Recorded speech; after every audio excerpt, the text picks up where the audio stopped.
Dalam meningkatkan kinerja tahun 2023, penjabat Bupati Aceh Besar Muhammad Iswanto SST PMM menggelar rapat pimpinan daerah bersama Sekdakap, para asisten, sekretaris dewan, para kepala organisasi perangkat daerah atau OPD, dan para camat se-Aceh Besar di Molige Bupati Aceh Besar Kota Janto pada Senin 28 Agustus 2023. Rapat pimpinan itu digelar PJ Bupati Muhammad Iswanto untuk meningkatkan kinerja pemerintah Kabupaten Aceh Besar dalam melayani masyarakat dan memenuhi hasrat masyarakat Aceh Besar selama tahun 2023. Pada kesempatan itu, PJ Bupati Iswanto menegaskan agar program kerja pemerintah Kabupaten Aceh Besar tahun 2023 bisa berjalan sesuai harapan, maka seluruh OPD harus punya inovasi sesuai bidangnya masing-masing. Iswanto kembali menegaskan kepada seluruh kepala OPD agar meningkatkan kinerjanya untuk pencapaian Aceh Besar di penghujung tahun 2023. Ia mengatakan kepada seluruh kepala dinas dan badan agar meningkatkan kinerjanya dalam melayani masyarakat dan bersama-sama dapat membantu camat untuk mengatasi kasus stunting yang masih belum terselesaikan di Aceh Besar. Tidak hanya kasus stunting, Iswanto juga menegaskan kepada kepala OPD dan para camat agar mampu menekan inflasi di Aceh Besar. Dalam rapat tersebut, Iswanto tidak hanya membahas berbagai persoalan OPD, namun juga membahas persoalan yang terjadi di kecamatan terkait adanya kecik yang terlibat dalam mencalonkan diri sebagai calon legislatif atau caleg pada pemilihan umum tahun 2024. Camat juga harus punya data dan memberhentikan kecik-kecik di daerahnya masing-masing yang telah mencalonkan diri sebagai calon legislatif pada pemilu 2024, di mana para kecik yang telah mencalonkan diri sebagai caleg harus mengundurkan diri.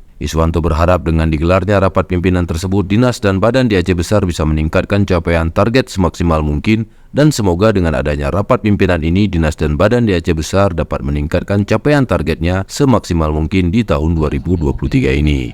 Ada hal atau isu yang positif bisa dikembangkan, diperkuat, ya lakukanlah.